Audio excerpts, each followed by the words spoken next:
Hello everyone. I haven't uploaded in a while, but now I have more time, so let's get to it. Today we have the doom that came to Sarnath. There is in the lake of Mnar a vast still lake that is fed by no stream, and out of which no stream flows. 10,000 years ago there stood by its shore the mighty city of Sarnath, but Sarnath stands there no more.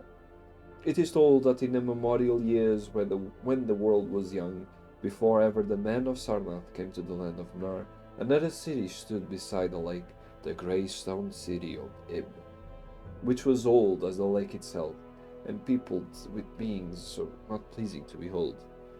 Very odd and ugly were these beings, as indeed are most beings of a world yet inchoate and rudely fashioned.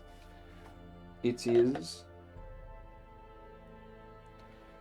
is written on the brick cylinders of Cadatherion, that the beings of Ib were in hue as green as the lake and the mists that rise above it, that they had bulging eyes, pouting flappy lips, and curious ears, and were without voice. It is also written that they descended one night from the moon in a mist, they and the vast still lake and grey stone city of Ib. However this may be, it is certain that they worshipped the sea-green stone idol chiseled in the likeness of Pokrug, the great water lizard, before which they danced horribly when the moon was gibbous. And it is written in the papyrus of Ilranek that they one day discovered fire, and thereafter kindled flames on many ceremonial occasions. But not much is written of these beings, because they lived in very ancient times, and man is young, and knows but little of the very ancient living things. After many eons, men came to the land of Mnar, dark shepherd folk with their fleecy flocks, who built Thra, Ilvarnek, and Cadathiron, on the winding river Ai. And certain tribes, more hardy than the rest, pushed on to the border of the lake and built Sarnath, at the spot where precious metals were found in the earth. Not far from the grey city of Ib did the wandering tribes lay their first stones of Sarnath, and at the beings of Ib they marvelled greatly. But with their marvelling was mixed hate, for they thought it not meet that being. But with their marvelling was mixed hate, for they thought it not meet that beings of such aspect should walk about the world of men at dusk. Nor did they like the strange sculptures upon the grey monoliths of Ib, for those sculptures lingered so late in the world, even until the coming man none can tell, unless it was because the land of Mnar is very still, and remote from most other lands, both of walking and of dream. As the men of Sarnath beheld more of the beings of Ib, their hate grew, and it was not less because they found the beings weak and soft as jelly to the touch, of stones and arrows. They got comfortable, and they realized they could overpower them. So one day the young warriors, the slingers, and the spearmen, and the bowmen marched against Ib and slew all the inhabitants thereof, pushing the queer bodies into the lake with long spears, because they did not wish to touch them, and because they did not like the grey sculptures,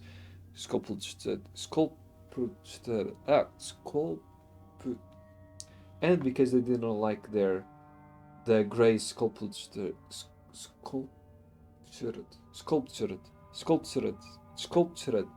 fothers. And because they did not like the grey sculptured monoliths of Ib, they cast these also into the lake, wondering from the greatness of the labour. However, the stones were brought from afar, as they must have been, since there is not like them in the land of Mnar or in the lands adjacent.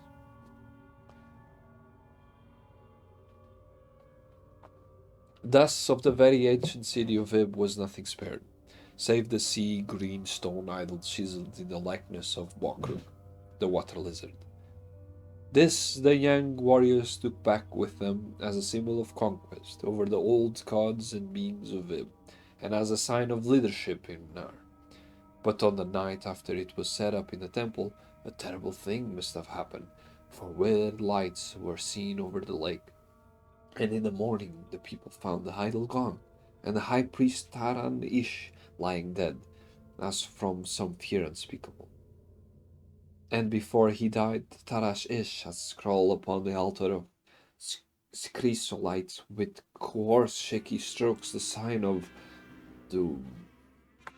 After Taran Ish there were many high priests in Sarnath, but never was the sea green stone idol found. And many centuries came and went, wherein Sarnath prospered exceedingly, so that only priests and old women remembered what Tarnash Ish had scrawled upon the altar of chrysolite. Betwixt Sarnath and the city of Ildarnek arose a caravan route, and the precious metals from the earth were exchanged for other metals, and rare cloths, and jewels, and books, and tools for artificers, and all the things of luxury that are known to the people who dwell along the winding river Ai and beyond. So Sarnath waxed mightily and learned and beautiful. What? So Sarnath waxed mighty and learned and beautiful, and sent forth conquering armies to subdue the neighboring cities. And in time there sat upon a throne in Sarnath the kings of all the land of Nar and of many lands adjacent. The wonder of the world and the pride of all mankind was Sarnath the Magnificent. Of polished desert quarried marble. For this, of polished desert quarried marble were its walls, in height 300 cubits, and in breadth 75, so that chariots might pass each other as men drove them along the top. For full 500 stadia did they run, being open only on the side towards the lake, where a green stone sea wall kept back the waves that rose only once a year at the festival of the destroying of him. In Sarnath were 50 streets from the lake to the gates of the caravans, and 50 more intersecting them.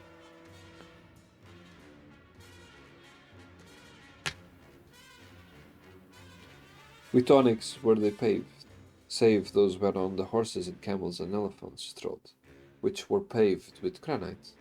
And the gates of Sarnath were as many as the landward ends of the streets, each of bronze, and flanked by the figures of lions and elephants, carved from some stone no longer known among men. The houses of Sarnath were of glazed brick and chalcedony, each having its walled garden crystal lakelet. With strange art were they builded, for no other city had houses like them. And travellers from Thra and Ildarnek and Cadatheron marvelled at the shining domes with they were summoned. With they were surmounted. Oh, but more marvelous still were the palaces and the temples, and the gardens made by Zokar, the Golden King. The Olden King. Let me just repeat this one. But more marvelous still were the palaces and the temples, and the gardens made by Zokar, the Olden King. There were many palaces, the last of which were mightier than any in Thra, or Ildarnek, or Cadatheron. So high were they that one within might sometimes fancy himself beneath only the sky. Yet when lightened with torches dipped in the oil of Dother, their walls showed vast paintings of kings and armies, of a splendor at once inspiring and stupefying to the beholder. Many were the pillars of the palaces, all of tinted marble and carven into designs of surpassing beauty. In most of the palaces and the floor were mosaics of beryl and lapis lazuli, and sardonyx, and carbuncle, and other choice materials, so disposed that the beholder might fancy himself walking over beds of the rarest flowers. And there were likewise fountains, which cast scented waters about in pleasing jets arranged with cunning art. Outshining all others was the palace of the kings of Munar and the lands adjacent. On a pair of golden crouching lions rested the throne, many steps above the gleaming floor, and it was wrought of one piece of ivory, though no man lives who knows whence so vast a piece could have come. In that palace there were also many galleries, and many amphitheaters where lions and men and elephants battled at the pleasure of the kings. Sometimes the amphitheaters were flooded with water conveying from the lake in mighty aqueducts, and then were enacted stirring sea fights or combats betwixt swimmers and deadly marine things. I recently played Dark Souls 2, and I'm having all the right images to base my imagination on. It's really nice. Lofty and amazing were the 17 tower-like temples of Sarnath, fashioned of a bright multicolored stone not known elsewhere. A full 1,000 cubits high stood the greatest among them, wherein the high priests dwelt with the magnificence scarce less than that of the kings. That of the kings. On the ground were halls as vast and splendid as those of the palaces, where gathered throngs in worship of Zo, Kalar, and Tamash and Lobon, the chief gods of Sarnath, whose incense enveloped shrines were as the thrones of monarchs. Not like the icons of other gods were those of Zo, Kalar, and Tamash and Lobon. What the shit? Not like the icons of other gods were those. Oh, alright. Not like the icons of other gods were those of Zokalar and Tamash and Lubon. For so close to life were they that one might swear the graceful bearded gods themselves sat on the ivory thrones, and up unending steps of Circon was the tower chamber, where from the high priests look out over the city and the plains and the lake by day, at the cryptic moon and significant stars and planets, and their reflection in the lake at night. Here was done the very secret and ancient rite in this station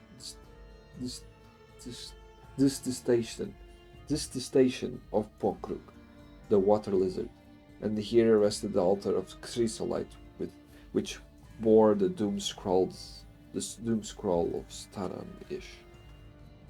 Detestation. Oh, that's pretty cool. I didn't know it was an English word. Detest, fair enough. Wonderful, likewise, were the gardens made by Zokar, the old king. In the center of Sarnath they lay, covering a great space and encircled by a high wall, and they were surmounted by a mighty dome of glass, through which shone the sun and moon and planets when it was clear, and from which were hung fulgent images of the sun and moon and stars and planets when it was not clear. In summer the gardens were cooled with fresh odorous breezes skillfully wafted by fans, and in winter they were heated with concealed fires, so that in those gardens it was always spring. There ran little streams over bright petals, dividing meads of green and gardens of many hues, and spanned by a multitude of bridges. I mean, it sounds beautiful, but it is going against the laws of nature. You don't you could make a place that is spring all the where there is spring all the time, but at what cost? Um, it's pretty cool though, pretty nice. Um, it's definitely beautiful the way it describes it. Many were the waterfalls in their courses, and many were the lakelets into which they expanded. Over the streams and lakelets rode white swans, whilst the music of rare birds chimed in with the melody of the waters.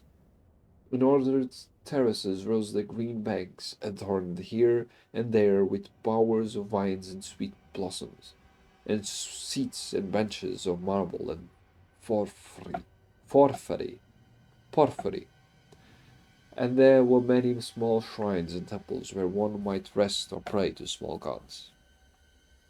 Each year there was celebrated in Sarnath the feast of the destroying of Ib, at which time wine, song, dancing, and merriment of every kind abounded. Great honors were then paid to the shades of those who had annihilated the odd ancient beings, and the memory of those beings and of their elder gods was derided by dancers and lutanists crowded with roses from the gardens of Zokar. And the beings, ai, o caras, and the kings would look out over the lake and curse the bones of the dead that lay beneath it. Jesus, that's a kick it while it's dead, eh? At first the high priests liked not these festivals, for there had descended amongst them queer tales of how the sea green icon had vanished, and how Taranisha had died from fear and left a warning. And they said that from their high tower they sometimes saw lights beneath the waters of the lake. But as many years passed without calamity, even the priest laughed and cursed and joined in on orgies of the festers.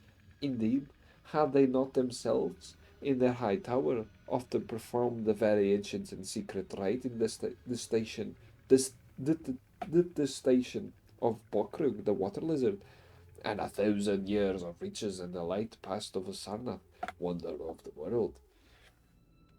Gorgeous beyond thought was the feast of the 1,000th year of destroying of Ib. For a decade had it been talked of it in the land of Mnar, and as it drew nigh, there came to Sarnath on horses and camels and elephants men from Thra, Ilarnek, and Calathiron, cities of Mnar and the lands beyond. Before the marble walls of on the appointed night were pitched the pavilions of princes and the tents of travellers. Within the banquet halls reclined Nargis Hay, the king, drunken with ancient wine from the vaults of conquered Pnoth, and surrounded by feasting nobles and harrying slaves. There were eaten many strange delicacies at that feast. Peacocks from the distant hills of Implan, heels of camels from Pnazic deserts. This is a good Dungeons and Dragons inspiration. Nuts and spices from Cidatherian groves, and pearls from washed metal, dissolved in the vinegar of Thra. Of sauces there were an untold number, prepared by the subtlest cooks in all Mnar, cells, and suited to the palate of every feaster. But most prized of all the viands were of all the viands were the great fishes from the lake, each of vast size, and served upon golden platters set with rubies and diamonds. All right, Jesus, that's extreme. It's like fair enough. I mean, this is something that I noticed last time I read this is that when this book came out, this must have been insane. Like you're reading a story about a banquet that's celebrating the destruction of Ib, and all right, fair enough. They're celebrating. They are glamorous. They are not abusing, but they're if they can have plates of gold and diamonds, why shouldn't they have plates of gold and diamonds? But I'm missing the word here that describes it, but it's too much. It's clearly too much. To me, it's obvious that, well, in their hubris, they will be destroyed by the vengeance of Bakrog or whatever. Um, and and who's and then what? Like I can already predict it, but I doubt someone could. I mean, obviously they could. So what's the hell? What the hell is he trying to do? He's not trying to fool us with, oh, look at all these people living languished lives, and then suddenly something happened. Whoa! Well, something happened. How could that be? I mean, everyone knows, right? Everyone who's intelligent enough would understand what's going on, what's going to happen. So it could be just just a warning itself. Don't languish. Don't enjoy things without reason to enjoy them, and understand those reasons and go from there. Um, you could be right that maybe there are some joys that you can have without reason, but not really. I mean, if you're dumb, like if you fall in love with someone, and then but it's love, therefore I can do whatever I want in the name of love. What are you, nuts? No, you can't. There's like a bunch of limits, societal ones, legal ones, etiquette ones. There's a ton of restrictions. Sure, it sucks not to be able to do whatever you want, but thank God for that. Otherwise, it will just be chaos all the time. Um, so, even in love, perhaps there is a limit. There is a reason to question ourselves. Why would we like this? Why would we like this person? Yes. So a reason, like understand the reason why you're enjoying something. You're free to enjoy gold plates of diamonds. In theory, there's nothing wrong with that, unless no, as long as that gold and that diamond was procured decently. If those have blood in them, or entire civilization in them as the toll, then was it really worth it to be eating in plates of gold and diamonds? What is the reason behind your joy? What is the reason behind your joy? Alright, let's continue. Whilst the king and his nobles feasted within the palace and viewed the crowning dish as it awaited them on golden platters, others feasted elsewhere. In the tower of the great temple the priests held revels, and in pavilions without the walls the princes of neighboring lands made merry. And it was the high priest Gnei Ka who first saw the shadows that descended from the gibbous moon into the lake.